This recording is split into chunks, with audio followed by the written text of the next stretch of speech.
What's up, everybody, and welcome to PPR podcast number 65. This is the Week 10 recap and Week 11 preview show. As always, I'm Chase Izidoro, and this week we're joined by our North County Game of the Week reporter, Nick James. Nick, as always, we start with Game of the Week, the Holy Bowl. Absolutely. Cathedral Catholic 41, St. Augustine 27. You know, a lot closer of a game than what we Coach thought we were gonna Gladnick get. playing all the freshman kids they got. What they got? 7 or 8 freshmen that are playing varsity. These guys were in junior high last year, and for them to only lose by 14. I mean, I know you don't want to take an L, but but it did come down to I believe a Victory Johnson interception where they got him down, and then Will Bond ran it in for the touchdown. Yeah, that game was so a really, lot closer. It was a touchdown at that point. Yeah. I mean, really shocking for Saints. Kind of what's your big takeaway as to build a team that way, to start it off kind of with all freshmen and just say, you know what, we're going from the ground floor and we're just going to build this thing up over a couple of years. Just think these guys are going to be 4-year varsity starters for Coach Gladnick with his handprint on it. I mean, just think by the time, even maybe next year, if not next year, their sophomore season, just think with those kids all together, their junior campaign, and then their junior and senior year, how good they're going to be if they all stay together.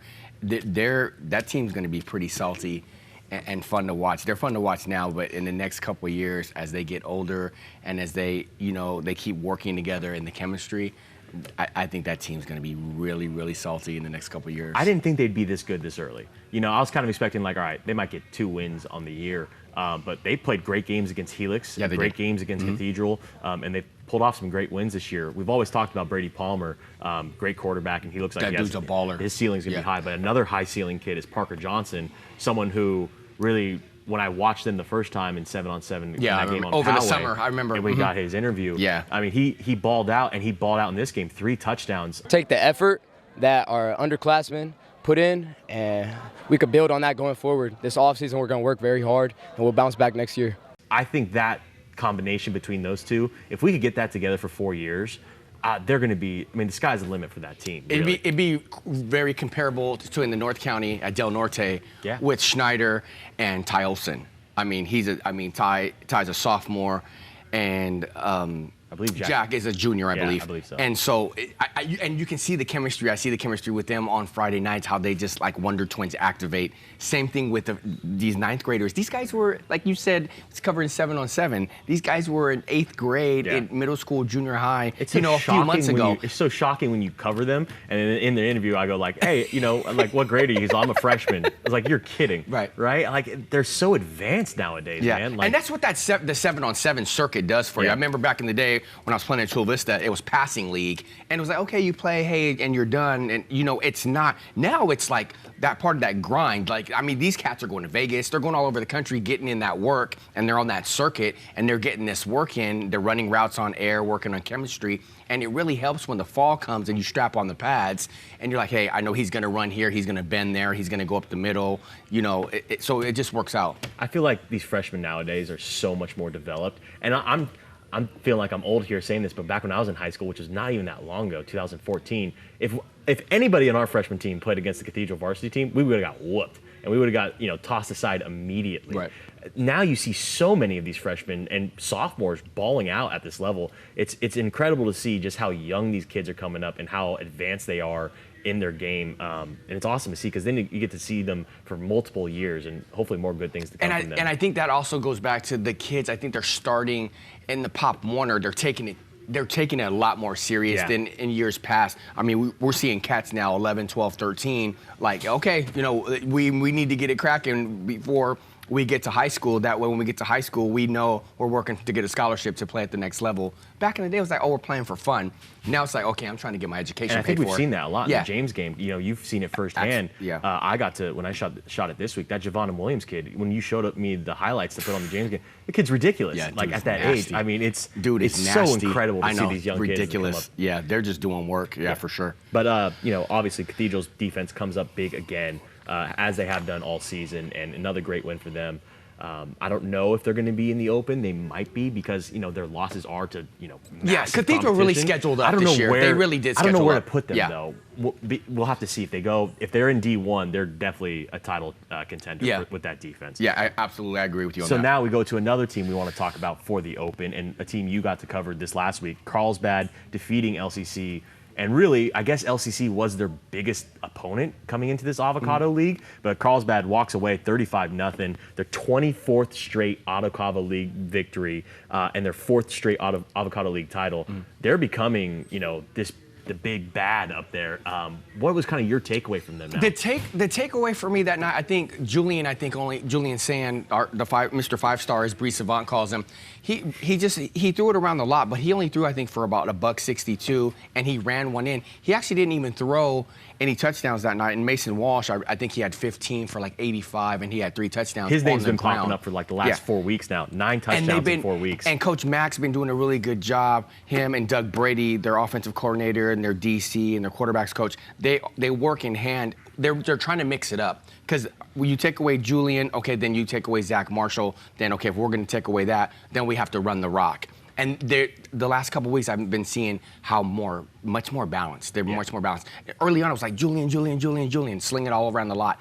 And then that was without Zach. Now Zach's back. We're going to sling it. But then when you take away Zach and try to double him, Mason Walsh is getting the rock. Yeah, and that was something I was not. I did not expect that. He's been honestly one of the most underrated guys because first thing you think about with Carlsbad is the quarterback play and then Zach Marshall, obviously. But Mason Walsh has put his name on the map of like, dude, I'm legit and I'll run it down. 9 touchdowns in 4 games. It's been incredible for him. And he's been balling. And I asked him the other night when we interviewed him because he was our player of the game. He's also the CIF wrestling champion, like a Masters champion in wrestling. And I asked him about leverage, and he was telling me how he uses the wrestling towards football. Like multiple athletes play different sports. He uses the wrestling to get lower and the leverage, and that really works in his favor because he can get low, he can dip, and he can do these things, and he's pretty quick, and when he gets into the open field, he can make you miss. And they're mixing it up well right now with the run and the pass. So I mean, they're sitting. What are they sitting at right now? 8-1. I think they had to buy. I believe they're 8-1 right now. So where, in your opinion, I think they're in the top for they're sure. At the top. Yeah, they're in the open. We're going to talk about obviously the big matchup coming up later, but I think it's them 3 at the top with Lincoln, Madison, and Carlsbad, and then I think there's maybe just a little bit of a gap.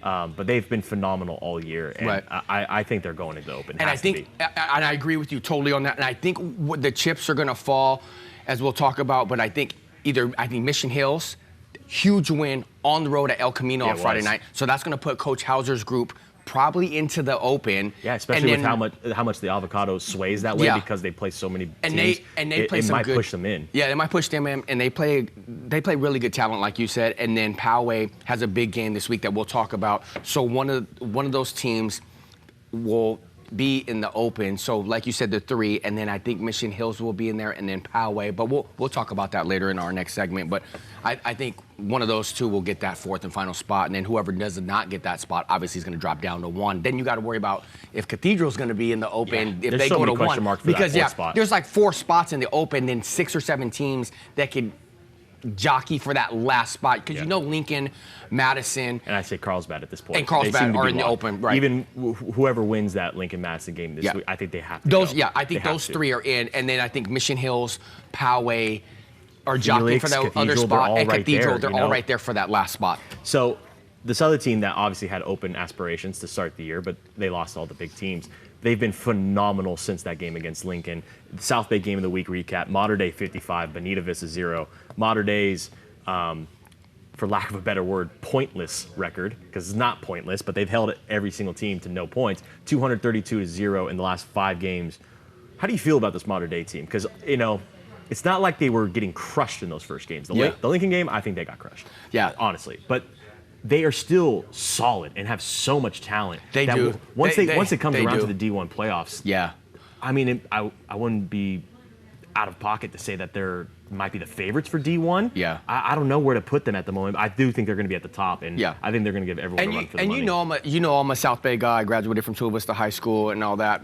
But Mater Dei, I honestly, Mater Dei is the best team in the South Bay. Oh, 100%. I mean, they're the best team in the South Bay. So you play who's put in front of you, and you beat those opponents, and then you play up. But like you said, they scheduled up. So I think they're going to be in 1 because they won what? They won 3 last year, right? Yeah, I believe so. Yeah. So they got a really good shot, I think, at one. They've got a lot of talent. Nankill, McClure, like they got dogs all the way across the board on both sides of the ball.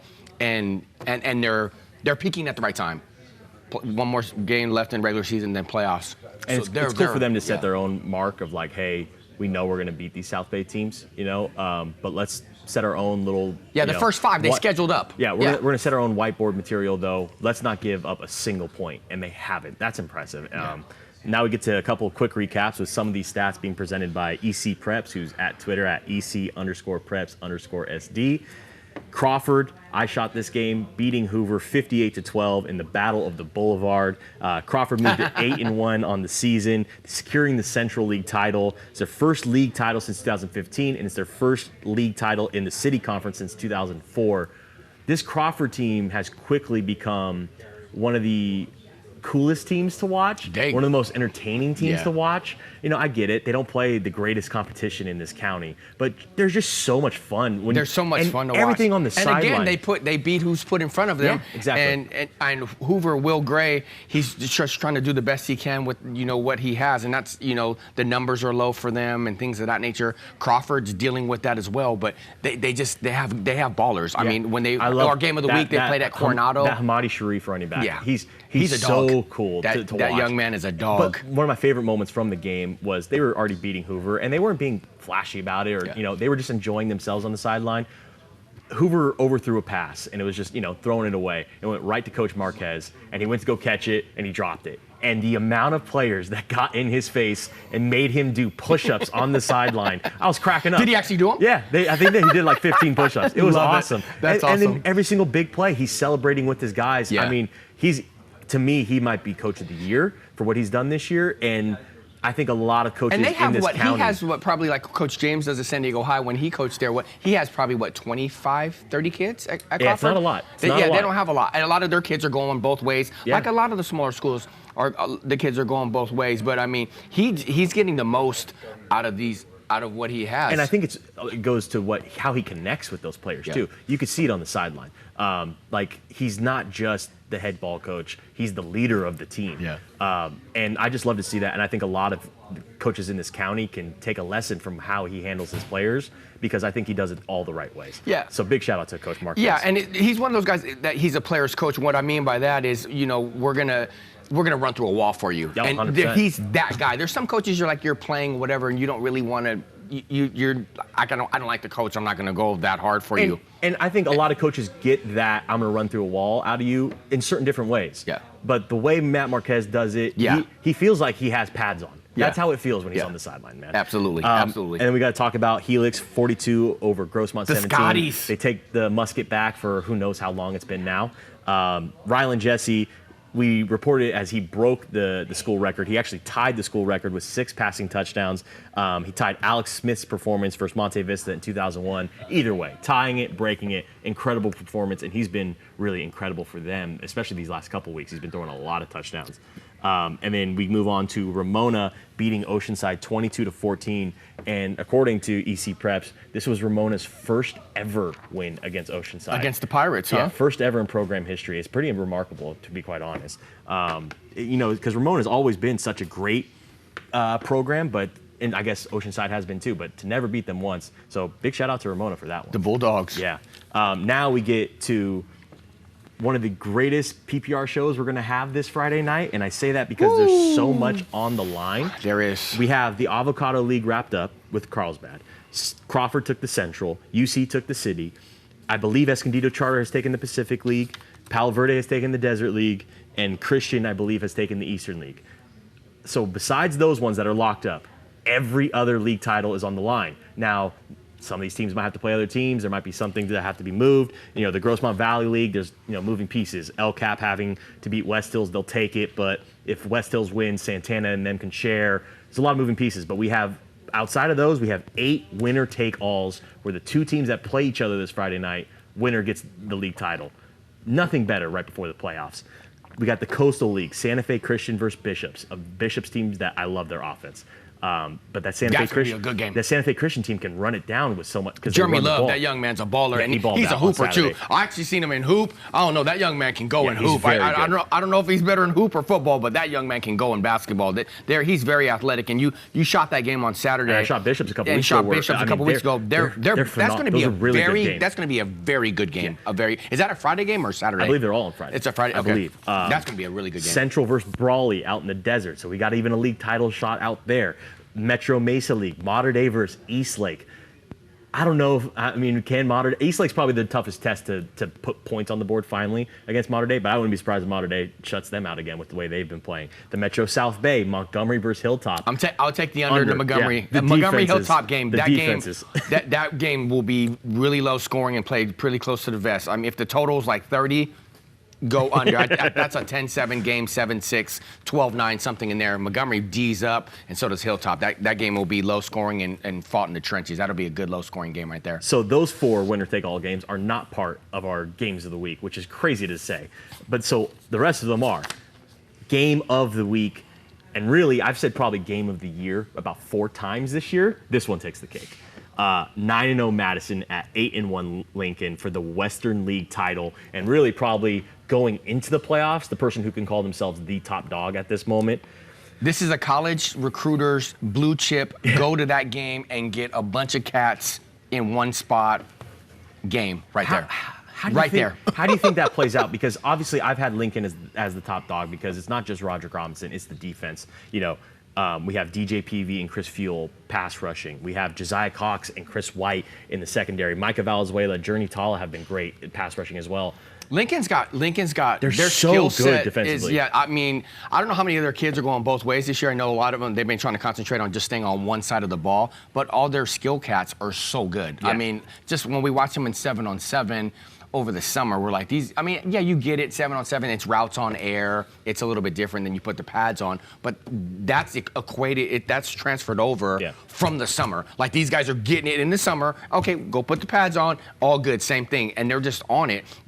Lincoln, if you take away Roderick, they can still sling it and throw it if need be. Absolutely. I mean, obviously they do it on all phases too. All phases. Special teams as well. Corey Thompson-Miller, it seems like he takes one to the house almost every week. And they make plays on defense as well. They're so good, but so is Madison, because Madison every single week. I think I put Lincoln's defense number 1 in this county. Madison's got I think some there's Madison. an argument for Cathedral or Madison 2 or 3. Madison, Rankin and them are nice. They're really good, dude. Nice. They got some riders. Villa, Torilo, This is a game Tavile. of like straight D1 blue chip dogs. Yeah, like I agree. This game right here, like just call out sick and just watch the game as a fan. Like, I mean, real talk. Agree. This is going to be an incredible game. And for the Incredible league title. game. Like, Lincoln can lose the league. How is that possible? Madison can lose the league. How is that possible? And what's crazy, my bad, Trace, I didn't mean to cut you off, but what's crazy is these two will probably play in a couple weeks. Yeah, they very well. So it's like, okay, are we going to play vanilla? We're going to see you guys again. Do we not show everything because we're going to see you in a week or two? Because they're both going to be in the open. You know what I'm saying? I think the thing is like,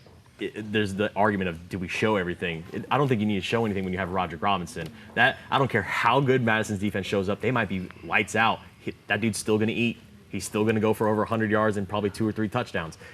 I think how Madison stays in this game, you need someone on your side of the ball who can be the difference maker. And he hasn't gotten the ball a lot. They like to spread it around, but man, get the ball into Jake Jackson's hands. I know that secondary for Lincoln is really good. It might be tough, but lean on him. He is probably their best athlete on offense, and they're going to need him to have his best game if they want to beat Lincoln. I think that's the way that has to go down. Jake makes plays. He's so good. Jake makes plays. That young man can go. I think he will be the difference maker offensively. He can go. Because Reggie's a great quarterback. So is Chatham on Lincoln as well. But I think really Jake, I think, will be the one that comes out. Like, if they're in this game or they even win this game, I think it's because he balled out and had touchdowns down the stretch. And I think just guesstimating, I think this one comes down to who has the ball last. Yeah, very well could be. We've seen that a lot in these big matchups. I think whoever has the ball at the end, like KC and the Bills. Yeah. Like, whoever has the ball last. Like, I think that's going to be this game. Whoever has the rock last will win the game. And then we move to the North County Game of the Week, another title matchup for the Palomar League title, 9-0 Poway at 5-4 Rancho Bernardo. Poway's been RB's rolling. got to have it though. RB has to have it. To put them in that position where like, wow, RB's actually going for a title here. I mean, they started off so slow, and now they've been phenomenal in the Palomar League. But can anybody really stop this Poway team, man? They've been rolling on everybody, and we saw them again against Mount Carmel this previous week. I thought that game was going to be a lot tighter than that. And especially the way they've done that every week. Where we're like, okay, this might be the showing where it might come close. And they just don't. See, I thought Coach Westling at Mount Carmel, the way they shut down Gino Trapasso at RBV when RBV was just rolling, Trapasso and those guys were rolling, and they completely shut them down. And Mount Carmel blew RBV out.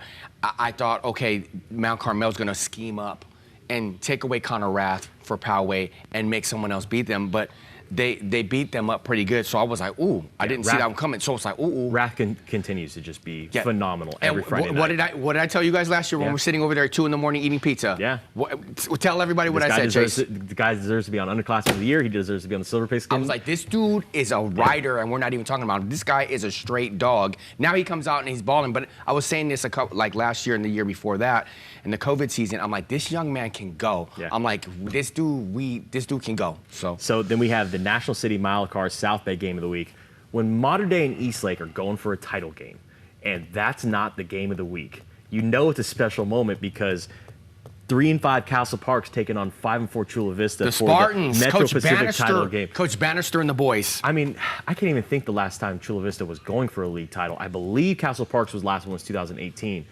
How special is this moment? Chula Vista's had good years over the last 10 years, where they've came second in the league. But how special is this moment for them as a program to be able to get this league title? Because they've been on a roll recently. Coach Bannister and the boys, when they beat Mar Vista, I honestly thought if they beat Mar Vista, that's a huge win because they beat Sweetwater. And for a former Spartan, if you beat Sweetwater, that's like the Padres beating the Dodgers. Yeah. That's a wrap. Our season's complete. We can go 1-9. Our one dub is against Sioux High. We're straight. And then they turned around and beat Mar Vista, and they stacked up a couple other W's on top of that. And Coach Bannister, they like you said, they started off slow. Now they've been balling. They're picking up steam at the right time. And against Castle Park. And the Trojans, Castle Park and Chula Vista, they have that rivalry, but it's not like Sioux High and Chula Vista. But that game will be I think that game's going to be pretty close. Yeah. But it's at Chula Vista. Castle Park travels well. It's right down the street. But Coach Bannister and them been balling right now. So I mean that's going to be a good game. Yeah, I think it will be a big moment for the Spartans. Whether they win it or not, they've had a great season, but I think a league title for them would be phenomenal. Yeah, that would be because it's been so long. Yeah, it's been a minute. No disrespect to Castle Park, it's just it's former Spartan on the stage here. We got to talk about it's been a minute, but I got love for every school in the South Bay. So the Trojans and the Spartans, that'll be a really good game. But I'd give the nod to Coach Bannister and them just because it's at Chula Vista. I mean, I know home field's not really an advantage. Like I said, Castle Park is 10 minutes from Chula Vista High, but I think Chula's been playing pretty well. Yeah, I agree. And then they've been scoring, and they've been playing pretty good D. I mean, they kind of sold me when they beat Mar Vista. Yeah, I agree. Because Mar Vista was, and I think that was coming off the game. Because Wojcik and them was doing things. So I was like, for them to shut Mar Vista down. Yeah, I'm kind of a believer right now. And that will be for the Metro Pacific League title game. We go to the Grossmont Hills League title game for our El Cajon Ford East County game of the week. 7-2 Granite Hills at 7-2 Helix. That's going to be a good game. That is going to be a phenomenal game, honestly. Allison doesn't want to go to that game, does she? Yeah, right.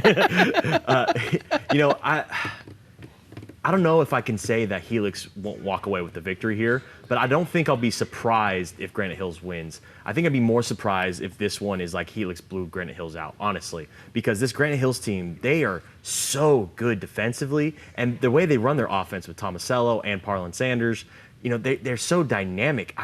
And I haven't seen the Eagles have been rolling too, man. And last time I saw Granite was Poway, correct? Chase was Poway, the first game of the season. So and I haven't seen them. They were in it. I think the final was like 23-15, or it was a real close game. They were in it till the end, and they did actually a pretty good job on Connor Rath and kind of slowing them down, because I think Poway's been scoring 35-40 a game, and I think that night was like 23-15. They very well could have handled. They very well could have handed Madison their first loss. Where Madison had because that game was 15-12 they got or something like that. Stop.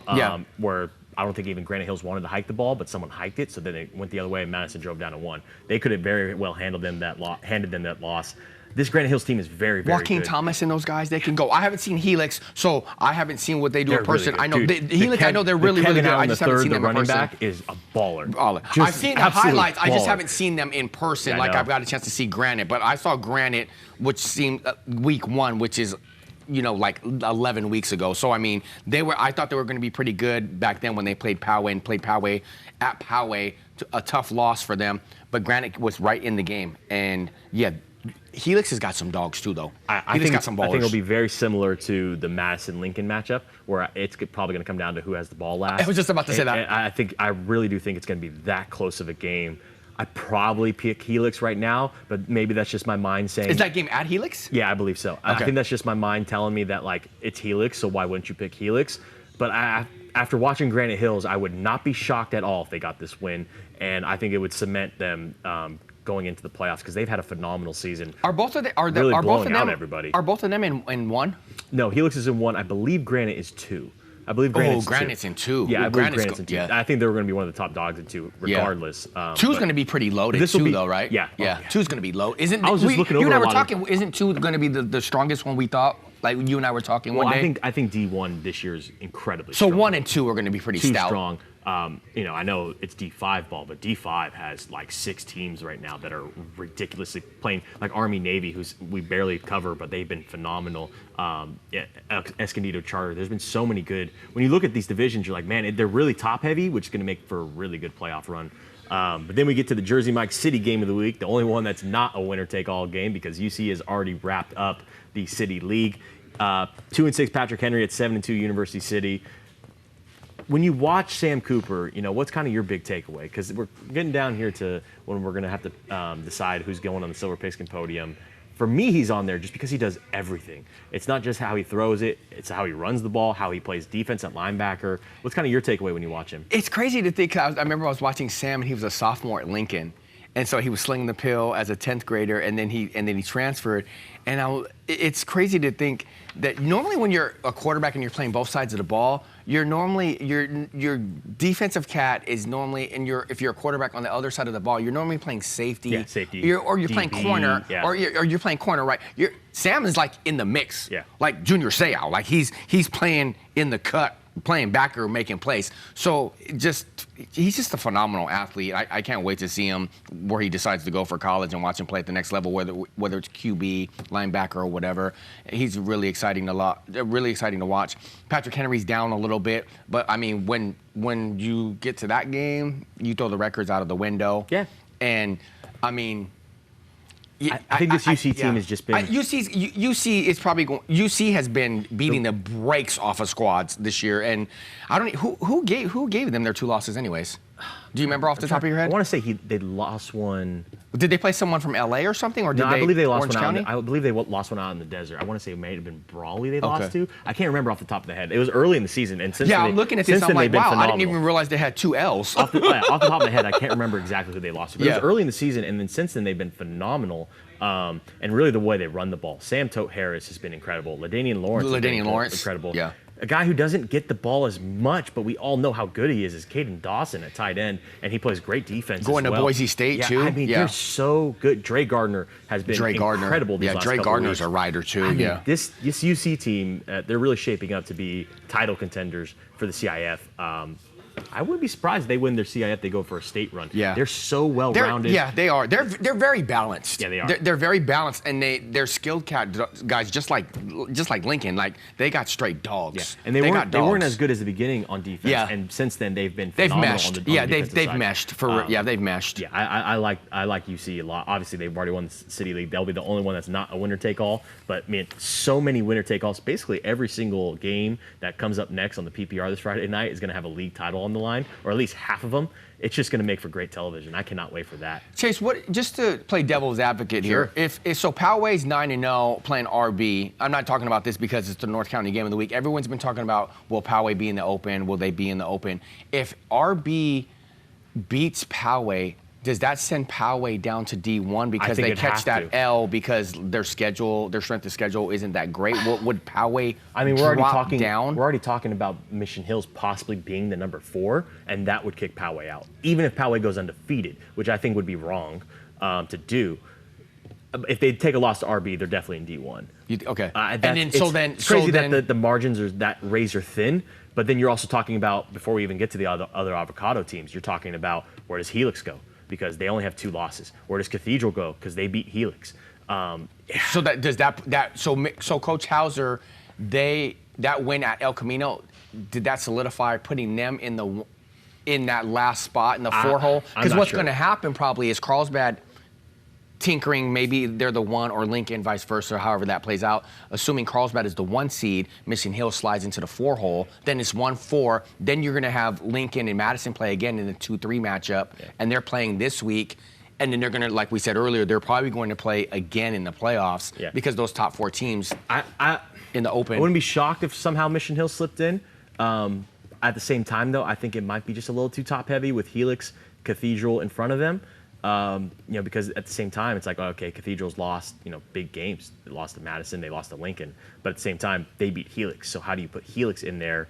When That's really, true, too. That's true, it's not like that was their only big competition. Helix beat Servite. But that was a big win, too. I think Poway has the leg up because they're going to be undefeated. And they do have decent wins. Not the greatest wins, but they have decent wins. And they've been blowing everybody out along the way. Yeah, they have. So I would say they're probably in the lead for that 4 spot. As of right now, but if you think that if they catch the L against RB at RB, I think there's chaos. I think I wouldn't be surprised if they go for another Avocado team. I really wouldn't, because we've seen that before. We saw that last year where it's like, Mission Hills made the Open where they maybe should have been in D1. But that's do you just the think way if Poway drops to the 1, do you think they run away with the 1? That'd be interesting. That'd be really interesting because there's really good teams in D1. We're talking modern day, and let's say something happens where Mission Hills does slip in there. That leaves Cathedral, Helix, Modern Day, and Poway all in D1. I mean, that's not even to mention El Camino, who's throwing the wrench in the mix because they could beat anybody with their interior guys. I mean, D1 playoffs is going to be really good either way. I think El Camino will be. I think they'll be in the 1. Yeah, sure. they'll be in the after they'll be losing the one on after Friday. loss, to Mission Hills, I just think, and they were kind of teetering. Like if they stacked a couple wins towards the end, they'd probably be in the Open.